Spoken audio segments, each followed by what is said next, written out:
Hello everyone, welcome to success with Rai academy. देखिए, देर आए और दुरुस्त आए। यूपी ट्रिपल एससी ने अपना सिलेबस पीईटी का यानी कि प्री एग्ज़ाम का अपना सिलेबस दे दिया है और इन्होंने इस जो पीडीएफ को दिया है उसमें बहुत ही बारीक ढंग से पूरा विस्तार से इस चीज़ को समझा भी दिया है कि किस सेक्शन से कितने क्वेश्चन आने वाले हैं और किस किस टॉपिक पर आने वाले हैं। बहुत ही सटीक ढंग से इसको समझाया गया है। अब इसको लेकर आपको अपनी तैयारी को सुनिश्चित करना है। अब ये वैकेंसी कितनी होगी? लगभग 50,000 प्लस वैकेंसी होगी। आगे इधर फिलहाल में पेपरों में तो 35,000 लगभग वैकेंसी दिखा रहा है, लेकिन अगले साल जिस तरीके से चुनाव है उसको देखते हुए हम मानकर चलेंगे कि 35,000 से ज़्यादा वैकेंसी हमें देखने को मिल सकती है। अगर हम इसके सिलेबस की बात कर लें तो यहाँ से देखिए, इसका सिलेबस होता है स्टार्ट। अब इन्होंने जो नोटिफिकेशन दिया है वो 12 तारीख से दिया है। अब यहाँ से देखिए, पहला जो है प्रश्नों की संख्या होगी 100 और इसमें जो नंबर होंगे 100 नंबर का पेपर होगा, यानी कि 100 क्वेश्चन 100 नंबर के होंगे। परीक्षा की अवधि जो होगी वो 2 घंटे की होगी और इसमें 1/4 माइनस मार्किंग रखी गई है। ये जो बेसिक चीज़ें आपको पता होनी चाहिए। उसके बाद इन्होंने देखिए ये सबसे अच्छा काम किया है कि जैसे हिस्ट्री इन्होंने ली है, इंडियन हिस्ट्री, तो इसमें इन्होंने ये बता दिया है कि ये 5 नंबर की आएगी। अब जैसे देखिए, इंडियन हिस्ट्री में सिंधु घाटी की सभ्यता, वैदिक संस्कृति, बौद्ध धर्म, जैन धर्म, मौर्य वंश, गुप्त वंश, हर्षवर्धन, राजपूत काल, उसके बाद सल्तनत काल, मुगल काल, मराठा, ब्रिटिश राज और ब्रिटिश राज का सामाजिक आर्थिक प्रभाव, ये सब इन्होंने हिस्ट्री में दे दिया है, इंडियन हिस्ट्री में दे दिया है। अब इंडियन नेशनल मूवमेंट में इन्होंने दिया है, वो भी देखिए 5 नंबर का, यानी कि इससे इस टॉपिक से 5 नंबर से ज़्यादा क्वेश्चन नहीं पूछे जाएंगे। इसमें स्वाधीनता आंदोलन के प्रारंभिक वर्ष, स्वदेशी तथा सविनय अवज्ञा आंदोलन, क्रांतिकारी आंदोलन, विधायी संशोधन, भारत छोड़ो आंदोलन, यानी पूरा हिस्ट्री जो अभी तक आपको कोई नई चीज़ नहीं पढ़नी है कि आपने पता चला यूपी ट्रिपल एससी का सिलेबस आ गया है, मुझे पता नहीं क्या पढ़ना है, ऐसा कुछ भी आपको अपने मन में नहीं लाना है। उसके बाद आ जाइए ज्योग्राफी में, ये भी आपका 5 नंबर का रहेगा। इसमें आपका भारत एवं विश्व का भौतिक भूगोल, नदियाँ, पठार, भूजल, पर्वत, मरुस्थल, वन, खनिज, भारत एवं विश्व की राजनीतिक भूगोल जो है, जलवायु, मौसम, टाइम जोन, जनसंख्या परिवर्तन, ये सब टॉपिक इन्होंने बहुत ही अच्छे ढंग से पॉइंट टू पॉइंट लिख दिया है और ये भी बता दिया है कि ये 5 नंबर से ज़्यादा का नहीं आएगा। उसके बाद इकोनॉमिक्स आ गया हमारा, भारतीय अर्थव्यवस्था जो कि 1947 से 1991 तक इन्होंने लिखा है। और योजना आयोग, पंचवर्षीय योजना, हालांकि योजना आयोग की जगह अब नीति आयोग हो गया है, लेकिन क्वेश्चन तो अभी भी योजना आयोग से ही आएंगे।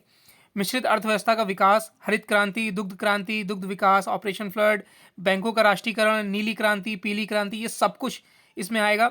वर्ष 1991 में आर्थिक सुधार तथा उसके बाद की अर्थव्यवस्था, वर्ष 2014 के पश्चात के आर्थिक सुधार जिसमें कृषि सुधार, ढांचागत सुधार, श्रम सुधार, ये आपको पढ़ना होगा। आर्थिक सुधार और जीएसटी तो इस गवर्नमेंट के यानी कि भाजपा सरकार जो 2014 के बाद आई थी उसके बाद उन्होंने जीएसटी लागू किया था, तो इससे भी क्वेश्चन बन सकते हैं। उसके बाद आ जाइए कि भारतीय संविधान एवं लोक प्रशासन, Indian constitution and public administration, भारतीय संविधान, इसमें भारतीय संविधान की मुख्य विशेषताएं, ये भी 5 नंबर का ही आएगा।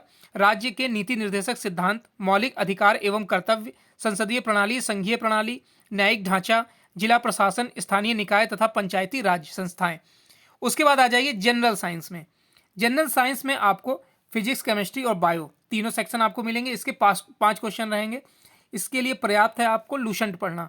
लूसेंट आपको इस चैनल पर भी पढ़ा दी जाएगी, यानी कि लूसेंट के अलावा आपने देखा भी होगा कि साइंस जैसे अपना बीपीएससी के जो एग्ज़ाम होते हैं उसमें तक लूसेंट के क्वेश्चन आते हैं। जब इतने बड़े एग्जाम में आते हैं तो यूपी ट्रिपल एससी में भी आपका लूसेंट पढ़ने से ही काम चल जाएगा। अब इन्होंने मैथ भी इसमें रखा है, थोड़ा थोड़ा सेक्शन को सभी को इन्होंने टच किया है। इसमें मैथ में भी पूरा सिलेबस इन्होंने नहीं रखा है कि पूरा रख दिया हो। पूर्ण संख्या, भिन्न दशमलव, प्रतिशत यानी परसेंटेज, साधारण अंकगणित समीकरण यानी कि सिंप्लीफिकेशन कह सकते हैं, वर्ग एवं वर्गमूल, घातांक, घात, करनी, औसत, एवरेज, प्रॉफिट लॉस भी होगा इसमें, वर्क एंड टाइम होगा, सब कुछ होगा। इन्होंने मैथ सेक्शन लिख दिया है और 5 नंबर का इसे बताया है, लेकिन ऐसा नहीं कि वर्क एंड टाइम का आपको क्वेश्चन नहीं मिलेगा, आपको सब कुछ पढ़ते हुए चलना है इसमें। उसके बाद आ जाइए सामान्य हिंदी। सामान्य हिंदी में आपका संधि, विलोम शब्द, पर्यायवाची शब्द, वाक्यांशों के लिए एक शब्द, लिंग, समश्रुत भिन्नार्थमक शब्द, मुहावरे, लोकोक्तियाँ, सामान्य अशुद्धियाँ, लेखक एवं रचनाएं, ये गद्य एवं पद्य में रहेगा। सामान्य अंग्रेजी, इन्होंने भी इसको 5 नंबर के लिए टच किया है, यानी कि इंग्लिश से भी 5 क्वेश्चन आएंगे। और इसमें अंग्रेजी व्याकरण रहेगा यानी कि ग्रामर और कॉम्प्रीहेंशन। उसके बाद इन्होंने रीजनिंग लिया है।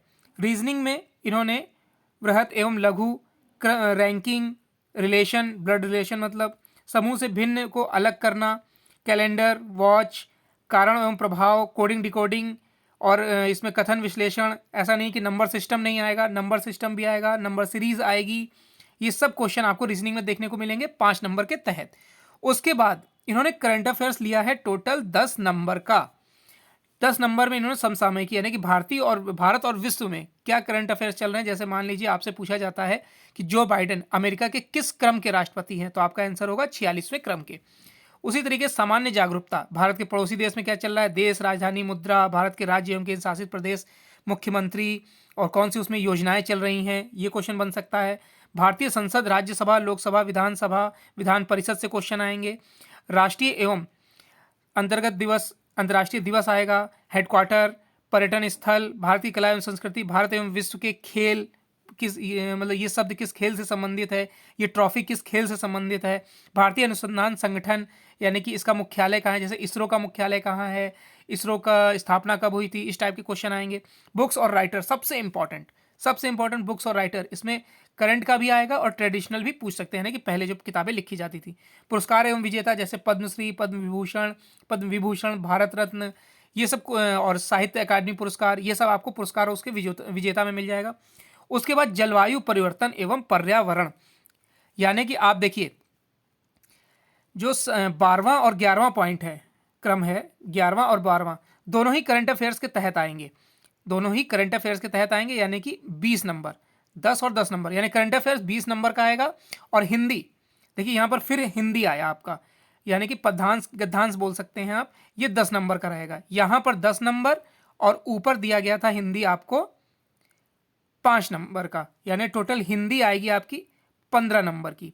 इसमें यूपी का देखने को हमें नहीं मिल रहा है कि यूपी का करंट अफेयर्स या यूपी के बारे में भी पूछा जाएगा, अभी तक इसमें ऐसा कुछ भी नहीं दिया है।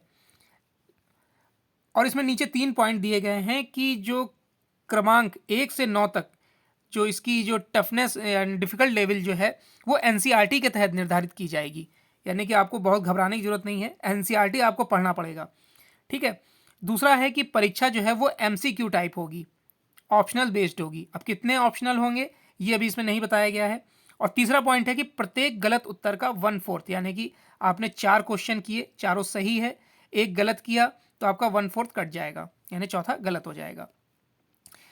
तो ये सिलेबस इन्होंने दे दिया है। और वैकेंसी मान के चलिए कि लगभग 30,000 प्लस देखने को मिल सकती है, बाकी सरकार रूमर उड़ा रही हो, ये भी हो सकता है।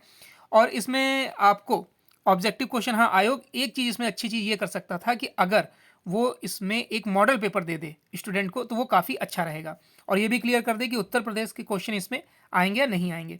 अब जैसा कि आपको बताया गया था कि पीसीएस की क्लासेस चलेंगी, तो पीसीएस की क्लासेस के से ही आपको ये भी यूपी ट्रिपल एससी की भी तैयारी हो जाएगी, क्योंकि इसमें भी आपको एनसीईआरटी पढ़ना है, हिंदी पढ़ना है, जीएस पढ़ना है, जीके पढ़ना है। ये कतई ना मान के चलिएगा कि लेवल बहुत ईजी होगा, आपको अच्छा खासा पेपर देखने को मिलेगा, कंपटीशन भी टफ होगा।